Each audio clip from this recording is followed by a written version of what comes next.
राजस्थान के पूर्व सीएम अशोक गहलोत जब कोई बयान देते हैं तो उसके पीछे कोई ना कोई वजह जरूर रहती है। राजस्थान की राजनीति के साथ ही देश की राजनीति में उनको राजनीति का जादूगर कहा जाता है। किसी भी स्टेट में इलेक्शन हो, अशोक गहलोत की मौजूदगी वहां नजर आ जाती है। पिछले 2 साल से अशोक गहलोत लगातार भजनलाल सरकार पर तंज कसते हुए पीछे नहीं रहते हैं। वह ऐसा कोई भी मौका नहीं छूटते हैं जब वह सरकार को कटघरे में खड़ा न करे। लेकिन कभी कभी वह अपने ही जो पार्टी होती है उन पर को भी घेरते हुए नजर आ जाते हैं। कुछ ऐसा ही वाकया देखने को मिला एक बार फिर से, जब पीसीसी में कई दिग्गजों की मौजूदगी में पूर्व सीएम अशोक गहलोत ने एक बयान दिया जो इस समय सबसे ज्यादा चर्चाओं में है।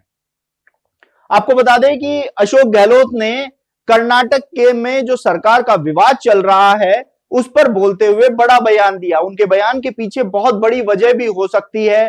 कुछ साल पहले जो राजस्थान की राजनीति में घमासान देखने को मिला था सचिन पायलट और गहलोत के बीच में, उससे भी जोड़कर अब राजनीतिक विश्लेषक इस बयान को देख रहे हैं।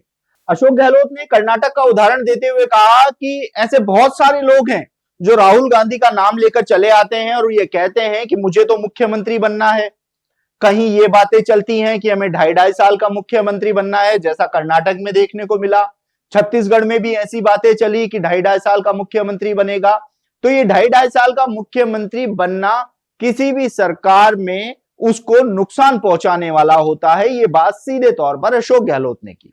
हालांकि उनका जो बयान था वह अपनी ही पार्टियों के विरोधियों पर एक तंज के रूप में देखा जा रहा है कि उनकी पार्टी के जो विरोधी होते हैं वह किस तरीके से अपना एक पूरा डेकोरम बना लेते हैं, अपना एक पूरा आवरण बनाकर चर्चाओं का बाजार गर्म कर देते हैं। लेकिन दूसरी ओर कुछ लोग इसको राजस्थान से जोड़कर भी देख रहे हैं।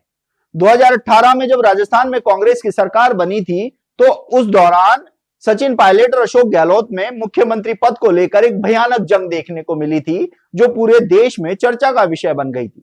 हालांकि जीत आखिरकार राजनीति के जादूगर अशोक गहलोत की हुई थी और मुख्यमंत्री की कुर्सी भी उनको ही मिली थी। लेकिन 2020 में सचिन पायलट अपने विधायकों के साथ एक बागी तेवर दिखाए थे, जिसके बाद सरकार को संकट हुआ था। हालांकि सरकार को बचाने के लिए तत्कालीन मुख्यमंत्री अशोक गहलोत को जो निर्दलीय थे उनका सहारा लेना पड़ा था। लेकिन अशोक गहलोत उस बात को भूले नहीं है। बहुत बार हमने देखा है कि खुले मन से वह इस चीज का जिक्र कर देते हैं, कभी नाम लेकर, कभी बिना नाम लिए, कभी अनचाहे में, लेकिन उनके मुंह से यह जिक्र निकलता रहता है। एक बार फिर से अशोक गहलोत के इस बयान को उसी घटना से जोड़कर देखा जा रहा है। हालांकि अशोक गहलोत ने यह भी कहा कि कर्नाटक में जो हुआ उस पर राहुल गांधी और खड़गे जी ने फैसला ले लिया है। उस फैसले की जानकारी हमें नहीं है क्योंकि हम वहां मौजूद नहीं है। गहलोत साहब ने अपनी बात को संभालने का काफी प्रयास किया, लेकिन उनका बयान न सिर्फ कांग्रेस पार्टी के जो लोग हैं उनको विचलित कर रहा है, साथ ही उन विरोधियों को भी सीधा सीधा एक मैसेज है कि ऐसे कार्यों से पार्टी को काफी नुकसान होता है।